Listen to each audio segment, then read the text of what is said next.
Thank you.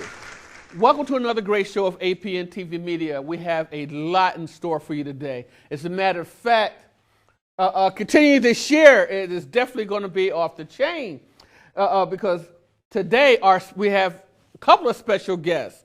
One special guest, his name is Chris Roy, a dynamic author and writer. Watch this. We're going to be filming from the Mississippi State Penitentiary, okay? And he's written a book called Her Name is Mercie. So he's on, he has a life sentence, but he's got a lot to share with us. So, before we continue, let's see here, our second segment will be Brinton Woodall.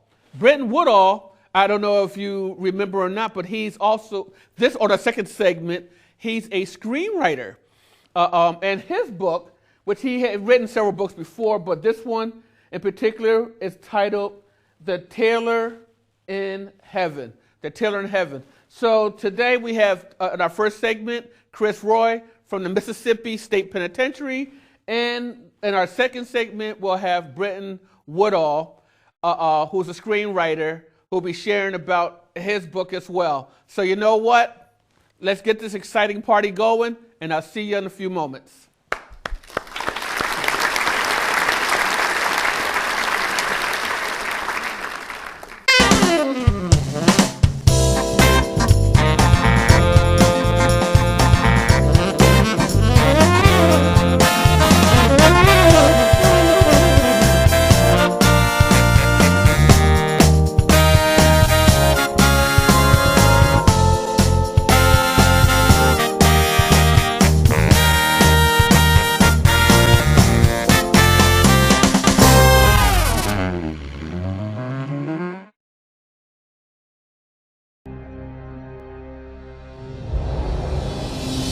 They say beauty is in the eye of the beholder. But what's often overlooked is that there's a dark stain just below the surface that's also visible. Don't let the fact that I'm from a small southern town allow you to think that my congregation hasn't been through hell. I didn't mean to upset you. Yep, they're gonna see Trigger come and really want to kick y'all's ass. Y'all. She's a sleeper, never gonna catch ya.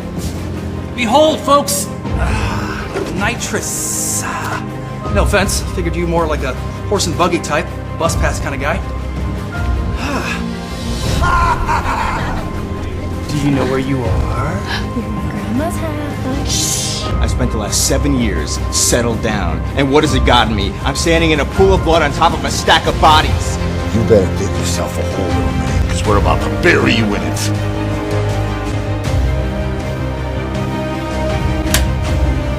All right? Let's do this. Gabe told me about your past. I want to know, where's that spark? That warrior? Open the gates. Take in the death. Let them greet. Protect them.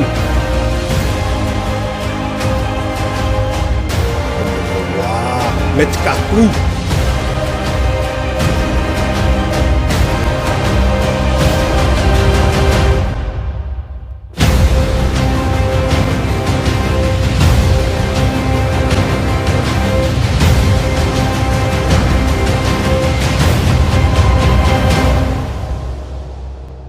Good morning, sunshine.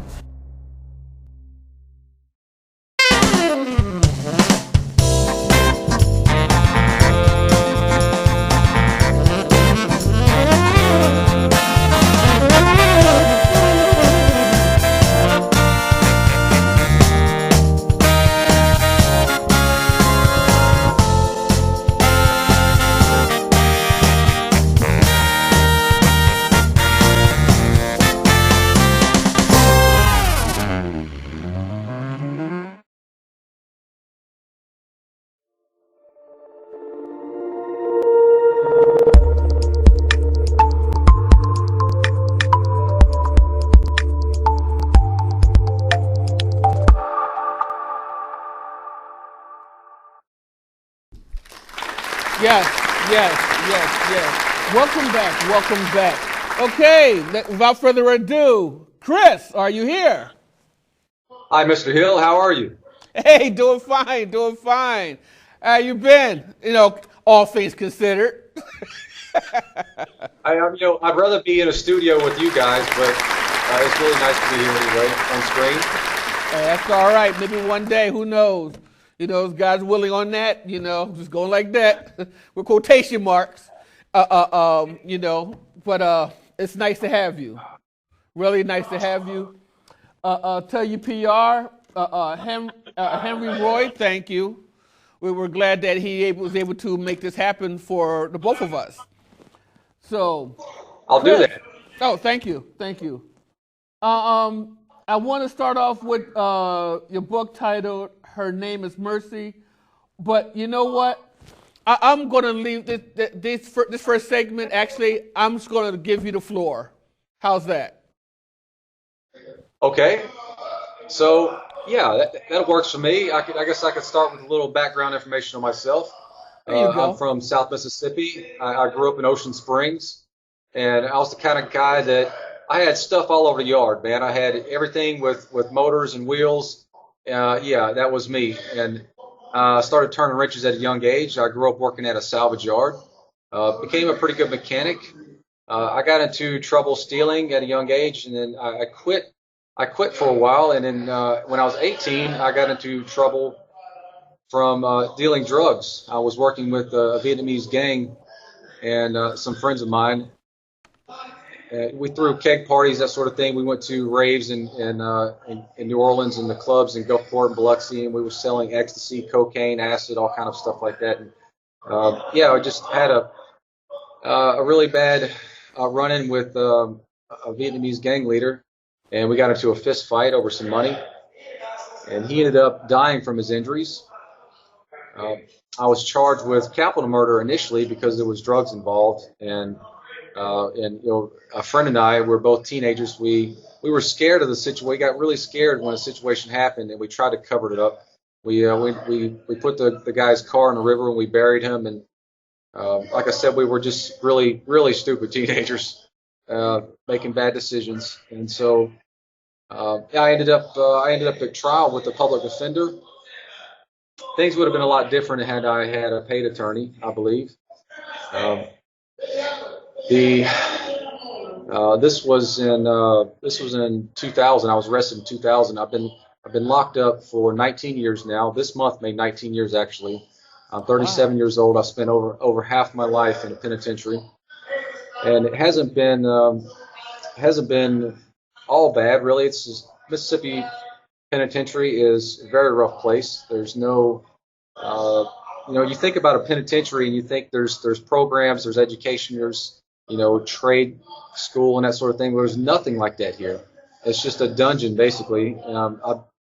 I was at a better facility in 2003 through 2005 where there was education programs, and I ran off from there.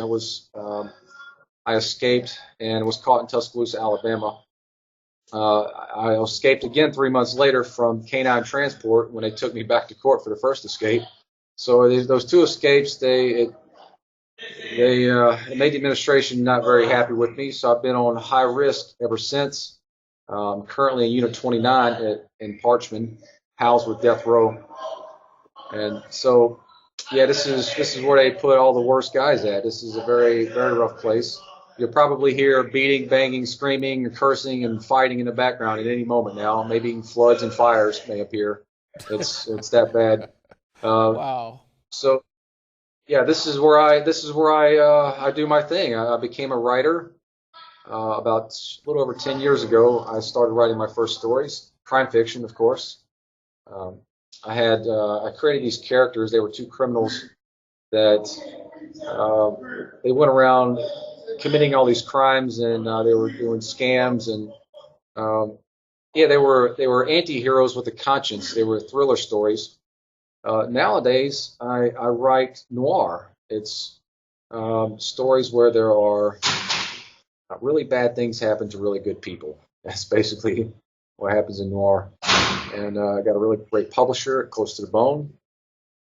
Very good. I'm a tattoo artist. I'm actually published in Rise Tattoo magazine in France and on an app called ATC Tattoo Books. It's available on Google Play and iTunes. And journalist Tom Vodder wrote a story about me, about my tattooing in here. And we did a little photo shoot. And somebody's beating on my wall here. Jeez. It's okay. You still doing tattooing up Yeah. there? Yes, I have one. My plan for Sunday. Actually, I'm going to do a tattoo on the floor walker here. Nice. Buddy, black dude named DC, really cool. I'm training him, teaching him boxing. That's something else I do. I've been teaching boxing for many years down here. Wow. Yeah, he's going to get this girl's name on his stomach on top of a scar where she cut him when they were teenagers. So it's very meaningful. Yeah.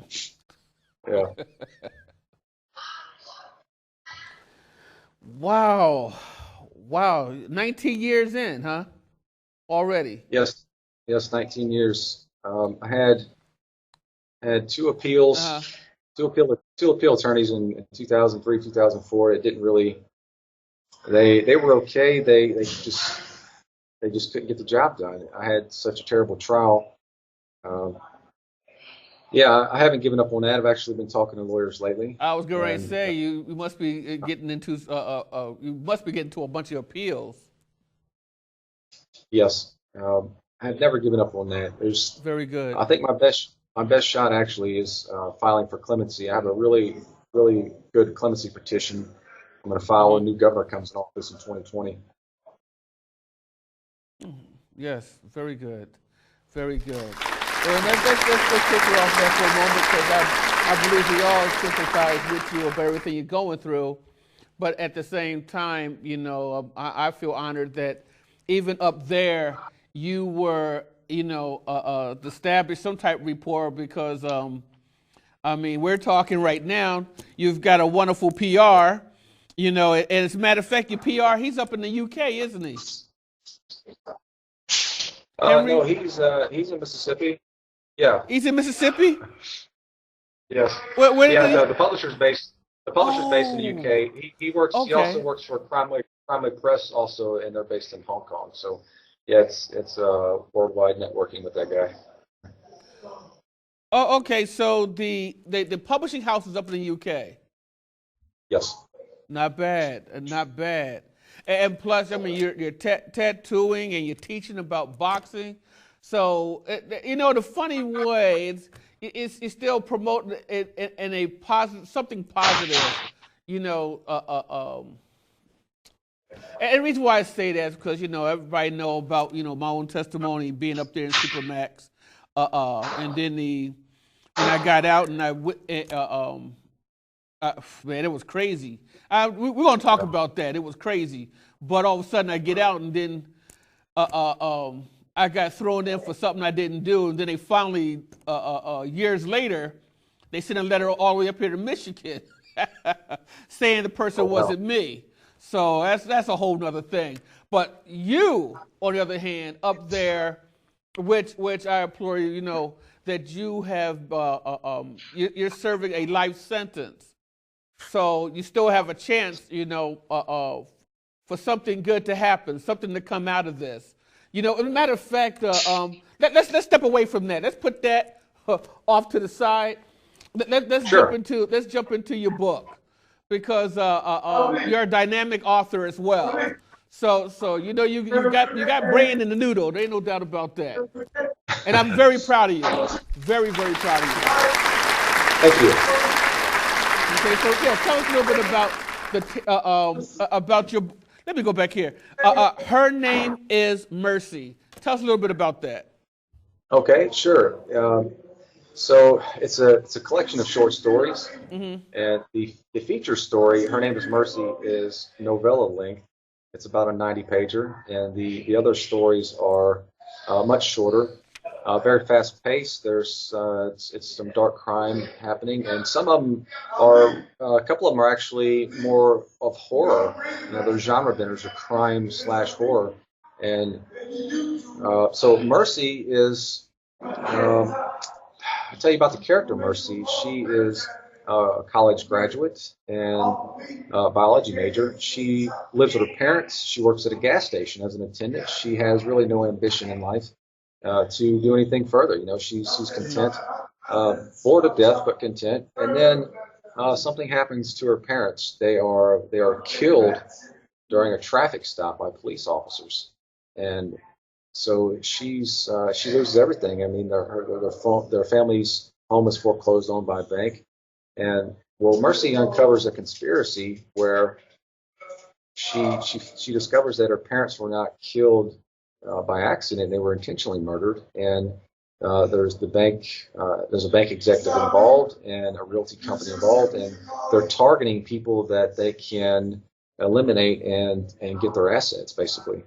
And so, she doesn't take the news and just turn the other cheek. She goes out and gets a few lacerations on her cheek. She goes after them, and she's not very physical. She doesn't have any kind of capability or with fighting or with weapons or anything like that. So I've tried to create a character that people can relate to, and it's so she has a very unlikely companion. He's a young Asian kid. She meets him in the parking lot in a car he's still in a stereo out of while she's robbing a bank. While she goes in to rob the bank that foreclosed on her parents' home, and she comes out and discovers this kid in her car trying to steal a stereo, and he goes along for the ride. And so there's a high-speed chase. They get caught. She goes to jail. He gets away. So that's in the beginning of the book. Actually, I have an excerpt here I could read to you, if you'd like. Yes, by all means. Okay. Wasn't that fun? I thought so, until that half-naked harlot climbed up on top of that slouch sitting next to you. Oh, stop it, Bill. They were just kids in love. Love? Bill growled. He looked at his wife. The car swerved over the center line. If that's what they call love these days, the world is in trouble. His mouth twisted. I should have asked that slouch to step outside. Then he would have been in trouble. Watch the road. You know you can't see good at night anymore. Yes, I know that. We aren't getting old, Danny. We are old. He glanced at her. Danny's eyes shone bright behind her glasses as they passed the streetlight. She clasped her hands in her lap and looked out the windshield, smiling. It was fun. It was a good picture. She patted Bill's thigh. And I have no doubt you would have whipped that young man to teach him some respect. Bill jerked his head toward her, frowning. After a moment, he nodded and put both hands on the wheel, his face cocked to the side, part of a smile putting lines in it. The old Buick floated over the road. The couple enjoyed the quiet hum of the big engine and new tires, watching the fancy new vehicles on the road these days. wondering about the people driving them. Their daughter had a fancy new car, like a little spaceship, Danny thought. Bill had purchased it new for her last year. She laughed. Bill looked at her. She waved a hand, pressed her lips together. He would have a fit if he knew she really wanted a big four-wheel drive truck. Bill sat up straight, turned onto the highway. Racing engines and a booming stereo passed them. Disgruntled drivers lay on their horns at traffic lights. He braked and scowled at the wheels of an Oldsmobile that came to a grinding stop next to them. They both looked up as the interior was pierced by the siren and lights of a police car. Flashes of red and blue seemed to fill the car. Disorienting beams bounced off the roof, seats, and dashboard. The police cruiser racing up behind them. Lord have mercy, Bill. Pull over so they can go around. He grumbled, nervous hands turning the wheel. The cruiser pulled in behind them. Hell is wrong. Bill squinted at his side view mirror. The policemen were already out and approaching, and their guns were drawn. Hell is wrong. He pointed to the glove box. Insurance card, Danny.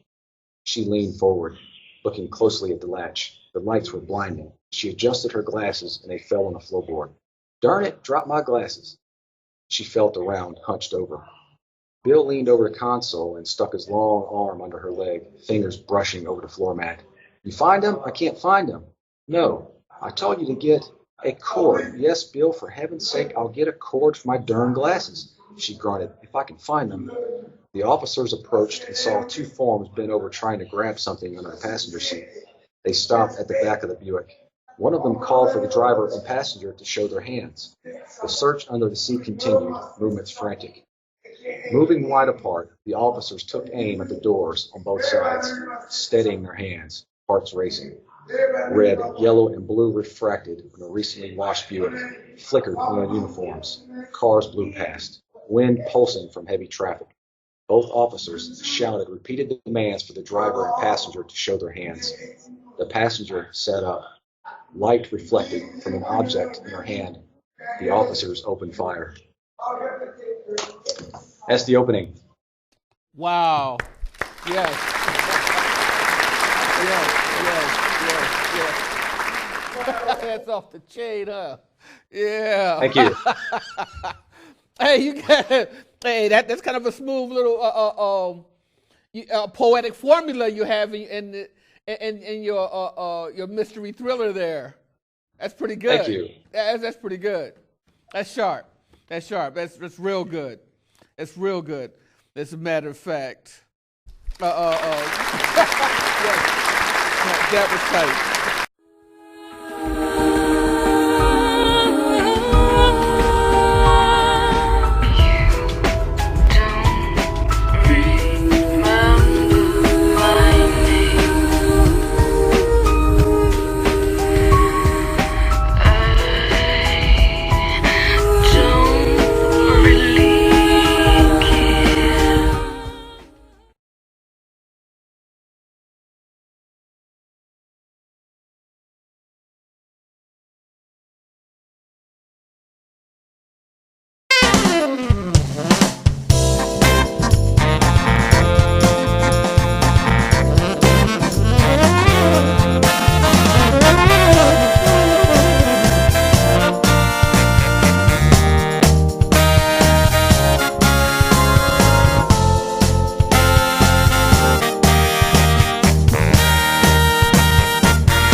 I'm letting everybody know also, you have these other books that you have is actually, if I'm reading this correctly, you also have another one called Shocking Circumstances and Sharp Razor, as well as you're also the illustrator of two children books? Yes. Wow. Yes. Well, I know we're running out of time here, but tell us a little bit about your other two books. I want to throw that out there to everybody, to Okay. your viewers and readers. Shocking Circumstances. There's the main character is a strong female protagonist named Clarice Shocker Aries. She retires from professional boxing to focus on her family and her business, and she gets into trouble with the law and goes to prison. There's a big section of the book that takes place in prison where she joins a fight ring, and she's involved with this corrupt correctional captain who's running a fight ring, and she fights to get money to finance her escape, which she does. Sharp as a Razor, it's a completely different book. It's all in first person. It's my very first character I've actually created, Razor. He's a boxer and an engineer, trained engineer, and a criminal. He was raised by bikers. And he has all these scams and crimes he does, and he retires, and he's not fully retired. There's still a few things he does here and there. So he joins up, him and his girlfriend, they join up with the characters from Shocking Circumstances to take on a Vietnamese mafia on the coast. And yeah, so they get into a lot of trouble too. Yeah, you can check those books out you can find them on Amazon and at New Pulp Press. And my book, her name is Mercie, is at Close to the Bone. And of course, you can always find me on Twitter at Author Chris Roy. Excellent. Well, I'm very honored and pleased to have you on the show. What I'd like to do is later on down the road, I would love to have you come back as soon as possible because I feel we have more to talk about. There's no doubt about that. A lot more. Yes, a lot more to absolutely. talk about. Okay, if you don't mind, so we can. I'll talk to your PR and your PR, see if he can still set it up with you and the warden and see what we can do. Okay. Let's do it. Hey, you got it. Hey, it's a pleasure. Glad to have you on the show. All right, Mr. Hill. I really appreciate you guys having me. And stay positive, man. Stay positive. I will, absolutely. Hey, you got it. Take care, Chris. All right, you too, Mr. Hill. Yes. Thank you. Hey, you're welcome. Well, everybody, that was Chris Roy. He's dynamic author. Also as author, but he's also I look at the positivity side of it. He also teaches boxing. He's also doing illustrator for children's books. So that kind of goes in hand with for a tattoo artist, which is pretty cool. And he has several other books called Shocking Circumstances, Sharp as a Razor, and of course, her name is Mercie. Now, when we come back, we're going to go into our second segment with a screenwriter, and all the way from New York, and his name is Brinton Woodall. So we're looking forward to seeing you in a few moments.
Everybody said that was a little bit better, huh?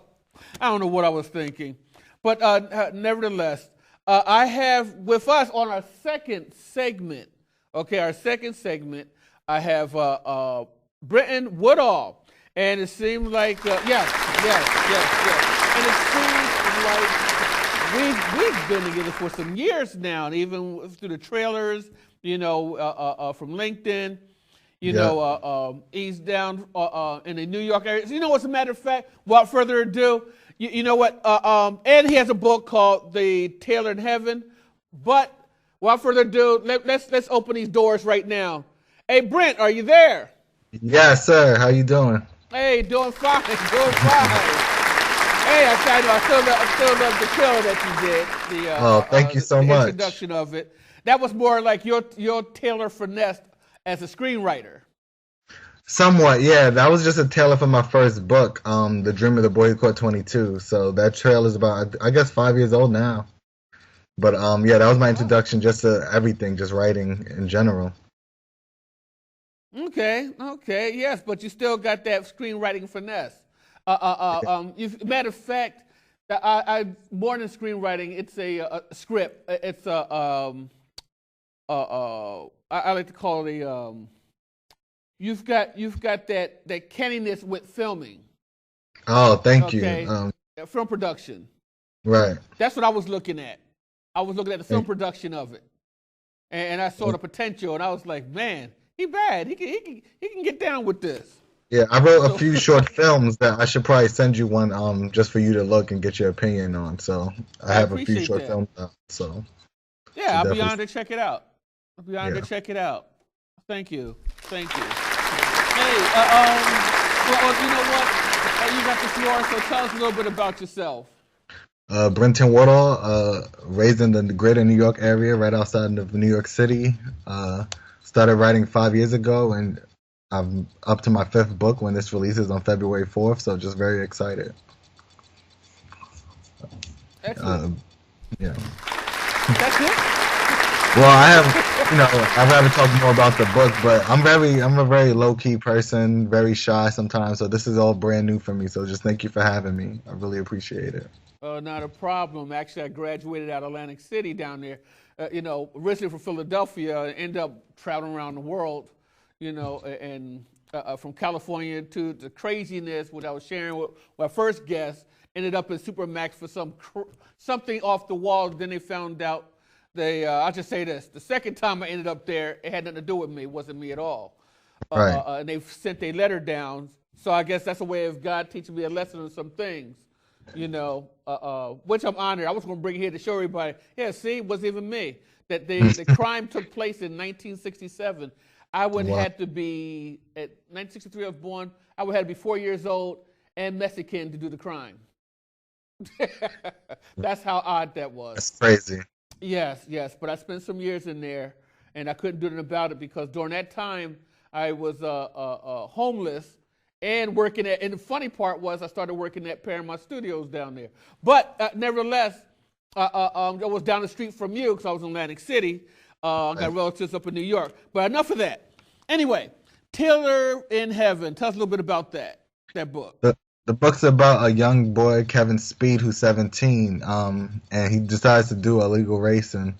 And the one time he does it, he gets into a bad car accident where he gets a coma, and in the coma, he speaks to his grandfather in purgatory for a few minutes, or I guess days actually, and when he gets out of it, he redirects his life to do what his grandfather's trade was, which is to become a tailor and kind of take over his grandfather's store. So that's kind of the gist of that story, and just him getting his grandfather gems and learning the trade of tailoring. And that's loosely based off my actual grandfather who passed away. He was a tailor, so it's just an homage to him, and just just an appreciation for the art of tailoring. I'm sure it's not really the easiest thing to do. Is that how you, if I remember, on your original first trailer? But your trailer that you had was off your book, The Dreamer, the boy who caught 22. Yes. That one, I guess. The main character, the protagonist, is loosely based off more of my life at that time of being 18 to 22, just that 4 years of growing up and just maturing and just seeing friends no longer becoming friends because of certain decisions you needed to make to better yourself, and vice versa on their end of just them doing things that I wasn't necessarily fond on. So I guess that book, the fiction character, is more loosely based off me, where this one is just only about maybe 30% of my actual grandfather as far as just the tailoring, but everything else is just made up from my mind and perspective. It almost seemed like your grandfather became a brand for you because you look up to him. Yeah, I think although he only been in my life for like the first 11 years of my life, they were very impactful from some of the wisdom he might have gave me that I still hold dear to this day, because I think sometimes you can learn more from your grandfather than your actual father if they're in your life, just because it's just an older hierarchy of wisdom. They have more to tell you, more to show you that you probably listen to over your father, just because it's not so close to home, but it's close enough to where you should listen. Wow, very good, very good.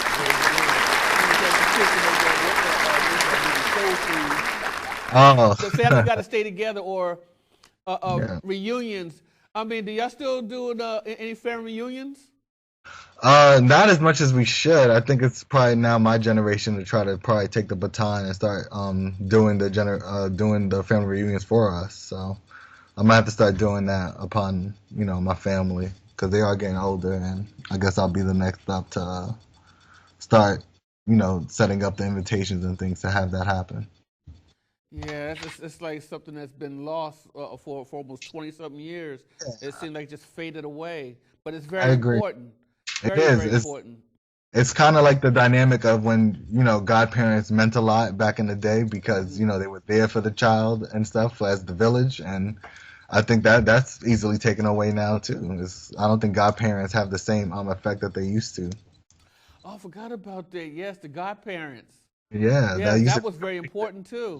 Building the village, and sometimes the village is broken for whatever reasons that have nothing to do with the child. Yeah, you know what? Actually, you're right. The village it's not the child anymore. I totally somehow was misdirected. I guess I didn't see that until just now. Yeah. The village is broken. Village is broken. Because the children are when the kids today. Well, you see that. I mean, even at your age, that runs off in different directions. In my day, if I was late coming home or said a cuss word, some lady be yelling out her window and telling me she'll spank me before I get home, and she's going to call Mrs. Hill, to make sure I get spanked again. But yeah, exactly. But it's because everyone has to work. There's no stability that much at home because everybody has to make ends meet. And so I think that's the problem is, the increase of the economy goes up as far as having to gain, but like as far as your status of being able to have somebody sacrifice staying home, that's been long gone, I think, in our society and probably the environments that we grew up in. Yeah, plus the income going up again. I mean, that's crazy. Everything around here, if you see the news, I mean, everything's going up again, including all the way down to the stamps. Oh, wow. So that's crazy. I think that plays a big part in, I think, the dynamics of us having and us being able to have that village of people around. So I think maybe that's why I also write about my grandfather in those two books, is just I miss that sense of a village, I guess, from time to time of guidance. Well, I hope you hold on to that, because now we're into the AI intelligence. Everybody's buying it. All the businesses are buying a lot of businesses are becoming moguls and and buying AI. Since after Amazon did it, everybody else is doing it. HP, Hewlett Packard, is selling theirs. And I mean, it's crazy. Then now we got, they've already announced that even here in America now that we are allowed to buy our own home robots. That also came out a few days ago. This little tiny robot. So, for about $1,500 we can have our own robots now. So that just came out last week. So I wonder what's going to happen with the village. Is the village going to be robotic? I hope not. I mean, there's not much wisdom you can learn from a robot. Wisdom comes from experience of life. So unless it's Yeah, able to I agree with input you. all the data of life, then maybe it can. But I still believe in people, and I think that's why I write the way I write. I write about relationships that people can have with a special bond with someone. So that's a perspective I like to write from. Well said. Well said. It's rather the fact that, getting back to the book, because that's what I was trying to see. You have a focus, your focus that Right. deals with. I mean, you combine the way you did the film, and you're being a screenwriter and an author and writer. I mean, Right. your gifted ability, your talents. It evolves around something. And then when you mention your grandfather and being a tailor, then I start thinking about, well, wait a minute, because he becomes that brand, a part of you. But yes, because that he is a part of something that a lot of children today, kids today don't have. Yeah, and it's Mhm. I've been fortunate because in that small time I got to know him, I got to see what hard work looked like. I got to see what it is to work with your hands, and how he always told my older cousins that he wanted them to use their minds rather than their hands to make a living. So some of us focused on education, other of us went into the business of fashion. So it just shows that he saw something different for us, although this is the route he took to become successful in America, because he was originally from Panama. So him coming from there to try to make a living here in this late 60s, early 70s is what this, what that life provided for my mom. So, it's nothing but, I guess, a sense of gratitude for me to be able to write somewhat of his experiences in the book, but make it with a nice different twist to bring a beautiful colors to his story, so someone else can obtain it and take the fictions and the fairy tales and make it beautiful for them to understand the gems that I'm trying to write inside of them. Wow, very good. Thank you. You know what? Now, in your book, maybe you probably answered that already, but maybe I need to answer. What were your intentions with the characters? My intentions were just to bring the dynamic of it's always okay to reroute yourself to do something different. So with the protagonist being 17 and doing a race that almost cost him his life, damaging his grandfather's card that was given to him, you kind of reflect on, like, was it necessary? Like, this is the one momentum I was left with, and I might have ruined it. So if I can, like, reset the trajectory to do something better, let's do so right now. Now that I know what this path I was on led to, which was possible death because of a bad decision. So the trajectory is resetting your life to do something better now that you learned from that mistake if given the opportunity. And since that character was given the opportunity to reset themselves to do something different, let's start working on doing that day by day now. And that's what it shows in the book. I started to hear that word quite often now. The reset. Somebody just mentioned it the other day, and I think I mentioned that too. I think we all have resets. We just got to pay attention to them. And some people, I think, don't realize the reset because they think that that wasn't the moment where they should have maybe rerouted themselves to do something different. I think if you think of people like that's into street hustling, you get away a few times, you should be grateful. But like, when are you going to do the reset to take whatever money you have to offshoot it to something more profitable? Well, not necessarily more profitable, but less risky that can still yield the same rewards. I think is another analogy that people could think of just rerouting and resetting yourself to do something different after being able to avoid certain loopholes and dodges that come with that lifestyle.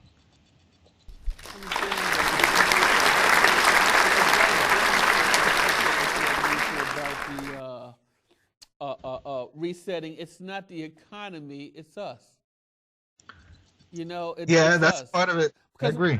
Because one of the things that I always think about, especially in my days when I left the flight line and start living my tenuate of just about 11 years of homelessness, pushing a car, living in a cardboard box and on Skid Row and pushing a shopping cart, was the hustle. Right.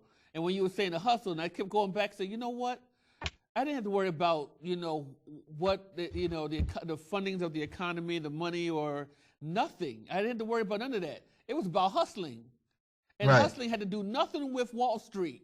It was survival. Right, getting up every day and going to go for it, go after it. Absolutely. Yeah, it's us. The world don't need to be reset. It's us that needs to be reset. Right. Oh, just get back to your core, and that's what I try to write about. Is just some of the roots that I've been blessed to have, and just try to remember them. Because it's hard sometimes, and sometimes we don't want to hear it in a how-to book. So I try to give it in just good fiction. Like a Paulo Coelho with The Alchemist, is like going for your goals, going for it. So like that's the same thing you'll get with The Dreamer. Is someone just going for what they think is theirs and finding a way to do so, even through the chaos that might be seen day to day within their lives. Same thing with The Tailor in Heaven, which is this book coming out. It's just about a young kid, Kevin, who realized his mistake and now wants to fix it now that he got back to the wisdom of the core of what was taught to him from a young age with his grandfather. Well, those are, I consider those as positivity books. Right. Or positivity novels. Yes. I like that, positivity novels. Yep. You gonna be writing more books from that point?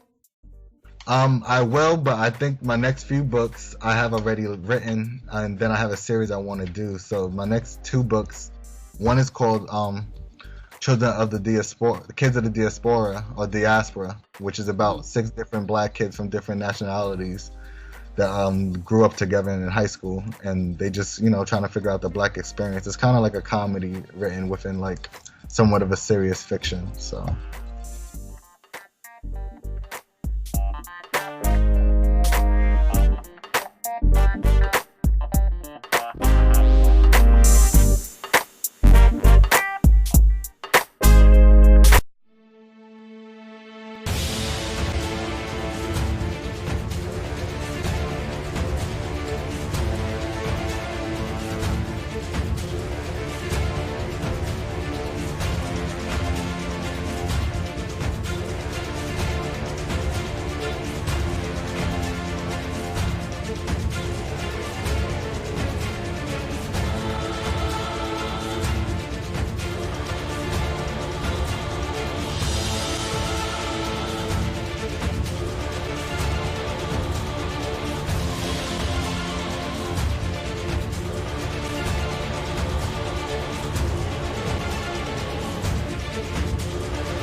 That day, I rushed home, determined to start painting what I had witnessed. 1 week later, it was finished. It didn't feel like I was painting it. I was guided. Don't ask me how, I can't tell you. But I knew it possessed power of some sort. I was determined to preserve it. Wrapping it in the bandages from Lazarus's body, I hid it away in a sacred place. I wept as I swore never to paint another picture again.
because we ran out of time, I definitely want you to come back again. As a matter of fact, don't forget to send me a copy about the on the film, the script that you made. I absolutely will. Okay, and yeah, I'll review it for you. Not a problem.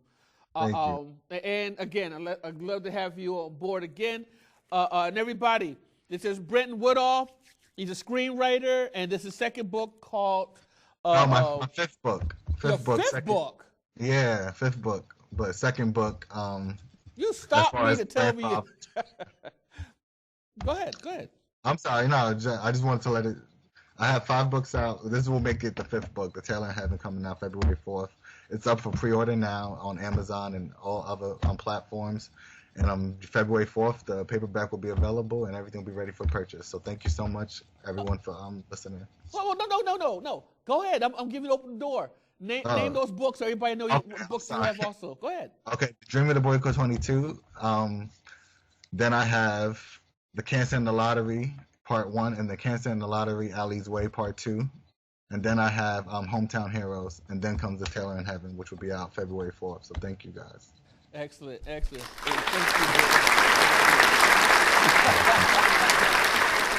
Teamwork. All right, I'm looking for great things coming from you. We're going to talk afterwards, especially in the film industry. We're going to talk with that. So we'll get into that mode too as well this year. So you know what, everybody, I tell you what, we ran out of time, but I'm going to leave you a note with that. The positivity coming out of Brinton Woodall. And I want you to check out his books as well as in the our first segment with Chris Roy, who wrote a book, from the Mississippi State Penitentiary. Her name is Mercie. So we've got Chris Roy, Brinton Woodall. This was very dynamic. I hope you had a blast, and I want you to stay blessed. And I'll see y'all next week.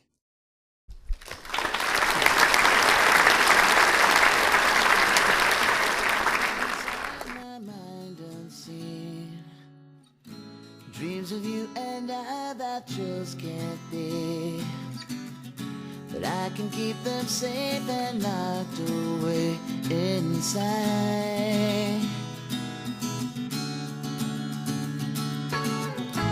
In a perfect world where I controlled it, give me your heart there and I would hold it. But I know that just can't be reality. But please, don't you wake my daydream, 'cause it's so real it seems. Maybe someday I'll get my head from the clouds, but for now I'll just daydream.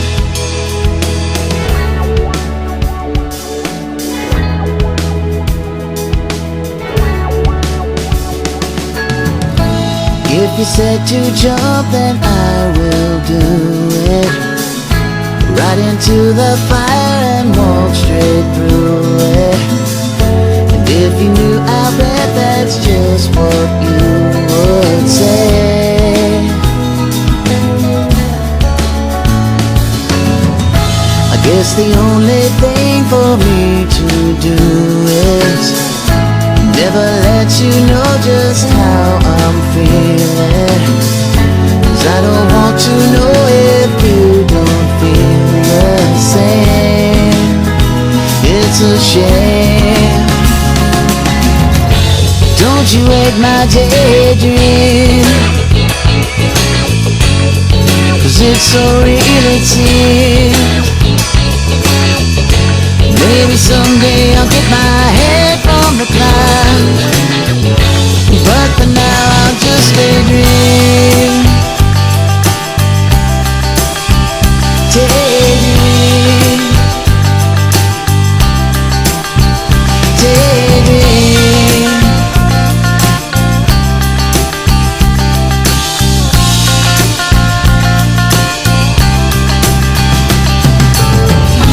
There's a place inside my mind much as can be, but I can keep them safe and locked away inside.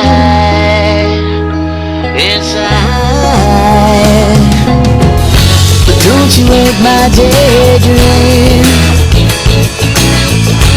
Oh, so real it seems. Maybe someday I'll get my head on the clouds, but for now I'll just daydream. Don't you wake my daydream.